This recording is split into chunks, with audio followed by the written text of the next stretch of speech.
तो क्या अगर आप ऐसा कहते हैं कि मेरे पार्टनर से गलती हुई और मैंने उसे माफ़ कर दिया और फिर आपके दिमाग में वो सारी चीज़ें चल रही हैं, तो क्या आप उसे एक्चुअली में माफ़ी समझते हैं? मैं कहूँगी नहीं, वो माफ़ी नहीं थी। वो सिर्फ एक आपका स्टेप था जिससे आपका रिलेशनशिप कुछ हद तक सही हो जाए।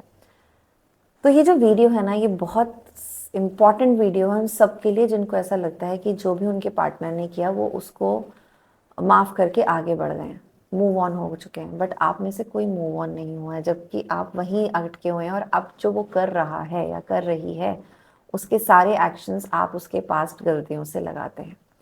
तो ऐसी एक कहानी मैंने कहानी तो नहीं कहूँगी, एक रियल स्टोरी मुझे जो समझ में आई और मुझे जो मेरे लोग बताते हैं आके, उसका सार जो मुझे समझ में आया वो मैं आप लोगों से शेयर करना चाहूँगी। कि एक पार्टनर ने गलती की और वो गलती चीट हो सकती है, किसी के साथ इन्वॉल्वमेंट हो सकता है, किसी अपने पेरेंट्स की पार्ट पे हो सकता है, कोई भी एक गलती आप मान लो जो एक्चुअली में गलती है। क्योंकि रिलेशनशिप में पता चल रहा था कि चीज़ें अच्छी नहीं जा रही, तो आपने कोशिश की कि अच्छा ठीक है यार, मैं इसको आगे बढ़ते हैं, कोशिश करते हैं, आगे बढ़ते हैं, कोशिश करते हैं। आपने कहा कि ठीक है, सब कुछ पुराना भूल जाते हैं, नया स्टार्ट करते हैं, कह दिया। लेकिन विद इन अ वीक आपके वो सारी चीज़ें, वो कुछ अच्छा कर रहा है या करने की कोशिश कर रही है, तो आपको वो पुरानी सारी चीज़ें उसके लिए ढूंढती हैं और वो एनी हाउ आपके इमोशनल और फिजिकल रिलेशनशिप को बिल्कुल डोर क्लोज कर देती है। तो देखो, इतना आसान नहीं है पास्ट चीज़ों को भूल जाना। रिलेशनशिप में तो बिल्कुल भी नहीं, बिल्कुल भी नहीं भूलता आदमी। सिर्फ कहीं ना कहीं उसको ऐसा कह देता है कि अच्छा ठीक है, मैं सोच नहीं रहा मुझे, या मैं सोच नहीं रही, मैंने माफ़ कर दिया है, मैं आगे बढ़ना चाहती हूँ, बच्चे की बात है, समाज की बात है कि हमें रिलेशनशिप आगे बढ़ाना है। बट एक्चुअली में इंटरनली ऐसा कुछ मैकेनिज्म हो नहीं पा रहा है। इसीलिए जब भी अब वो कोई एफर्ट कर रहा है या वो कोई भी काम जो उसकी आदत का पार्ट है, गलती नहीं कोई और आदत, तो भी हम उसे कांस्टेंट कंपैरिजन कर रहे हैं पुराने इंसिडेंट्स से। फॉर एग्जाम्पल कि सपोज आपके किसी पार्टनर मेल या फीमेल का किसी के साथ अफेयर रहा, आपने रिजॉल्व कर दिया, आपने सारी चीज़ें अलाइन कर दिया, आपने कहा कि ठीक है आगे बढ़ते हैं। बट पता है अब वो कहीं जाएगा भी तो आपके मन में डाउट तो रहेगा ही रहेगा कि वो ना कहीं और गया है, वो ना कहीं और गया है। तो ऑटोमेटिकली वो कभी ना कभी मैनिफेस्ट हो भी जाएगा, क्योंकि हम कॉन्स्टेंटली वो सोच रहे हैं, क्योंकि हम वहां से निकले नहीं। तो इस जो हम कह के आगे बढ़े और फिर भी हम आगे नहीं बढ़े, इस बात को ना यहाँ पे आपको समझो कि ये आपके साथ ये हो रहा है, कॉन्स्टेंटली आप इसमें फंसे हुए हो। और ये माफी माफी के खेल के बाद भी ना आप लोग आगे नहीं बढ़ पा रहे हो, आप लोग वहीं अटके हुए हो, बस कहने के लिए आगे बढ़ गए। तो आपने जगह बदल ली, आपने सिचुएशंस बदल ली, आपने बहुत कोशिश की, बट क्या हो रहा है ना, कांस्टेंट ब्रेन वहीं जा रहा है जहां से उस इंसान ने गलती। क्योंकि हम इंसानों को गलती बहुत देर तक याद रहती है और जो एक्शन सामने वाला कर रहा है वो दिखता नहीं है। और बिलीव मी, एक बहुत बड़ा कारण है आपके फिजिकल और इमोशनल रिलेशनशिप में जब टॉक्सिसिटी आती है, तो इसकी वजह से आती ही आती है। तो जो कहानी थी, जो सार मुझे समझ में आया कि किसी ने भी वो गलती की और हमने कहा चलो आगे बढ़ते हैं, लेकिन वो आगे बढ़ ही नहीं पाया।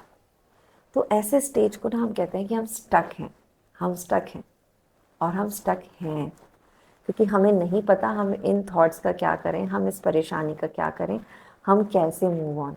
तो मैं आपको बहुत सिंपल तरीका बताती हूँ जिसमें आप इन थॉट्स से आगे बढ़ सकते हो, उसको उस लेंस से देखना शुरू कर सकते हो। तो देखो, यहाँ ना नया पर्सपेक्टिव काम आता है, यहाँ कोई टूल टेक्निक उतनी काम नहीं आती, लेकिन वही चश्मा, जो चश्मा आपने पहना है, तो मैं लेंस बहुत बार बोलती हूँ क्योंकि लेंस से शायद जल्दी समझ में आता है। तो जो चश्मा आपने पहना है ना, अब उसका लेंस बदलने की ज़रूरत है। पुराने चश्मे से जब नया कुछ देखोगे तो वो पुराने जैसा ही लगेगा, वो उतना ही फेडेड लगेगा, क्योंकि अभी आपका नज़रिया बढ़ चुका है ना, नज़र बढ़ चुकी है। आप बहुत कुछ झेल चुके हैं लाइफ में, तो ऑब्वियसली जब हम कुछ झेलते हैं तो कुछ चीज़ें बढ़ती हैं ना। तो जैसे मान लीजिए कि आपकी आंखों का जो नंबर है वो बढ़ गया है और आप देख पुराने चश्मे से ही रहे हैं, तो वो कभी भी आपको क्लियर नहीं दिखेगा, कभी भी आप ट्रस्ट नहीं कर पाएंगे, कभी भी आप रेस्पेक्ट नहीं कर पाएंगे अपने पास। तो यहाँ चश्मे का लेंस बदलने का ज़रूरत है। आप पूरा चश्मा बदलिए मत बदलिए, पूरा चश्मा बदल दिया तो बहुत अच्छी बात है, आपकी आपकी फैमिली के लिए, आपके बच्चों के लिए बहुत अच्छी बात है। लेकिन सिर्फ लेंस भी बदलेंगे तो चलेंगे। तो लेंस बदलना कैसे?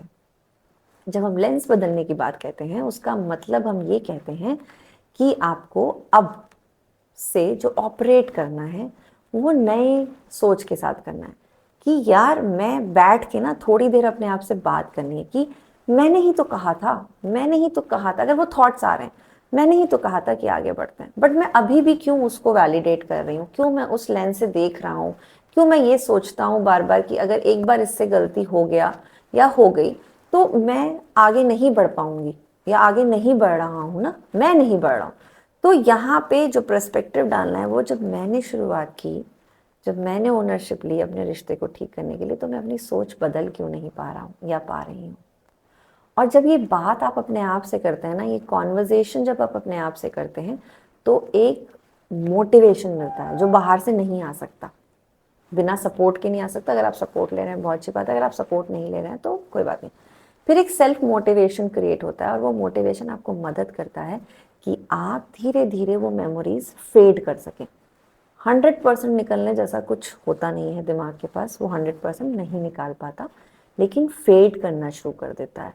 फेड जब होना शुरू कर देता है तो आपको ज़्यादा चीज़ें दिखनी शुरू हो जाती हैं अपने पार्टनर में जो अच्छी हैं, जिससे आप उसके साथ और अपना प्यारा भरा रिश्ता बना सकते हैं और उसको रिस्पेक्ट दे सकते हैं और उसके साथ कनेक्शन फील कर सकते हैं और इमोशनली इन्वॉल्व हो सकते हैं। तो एक पर्सपेक्टिव, एक लेंस बदलने से कितनी सारी चीज़ें होगी। आपने बैठ के थोड़ी देर सोचा, अगर आप जर्नलिंग करते हैं जर्नलिंग कर लीजिए, अगर आप किसी का सपोर्ट लेके ये काम करना चाहते हैं तो वो कर लीजिए। अगर आपको लगता है कि अच्छा मैं एक बार बैठूंगा और मैं सब कुछ ठीक कर लूंगा अपने दिमाग में, आप वो कर लीजिए, जो तरीका बेस्ट हो।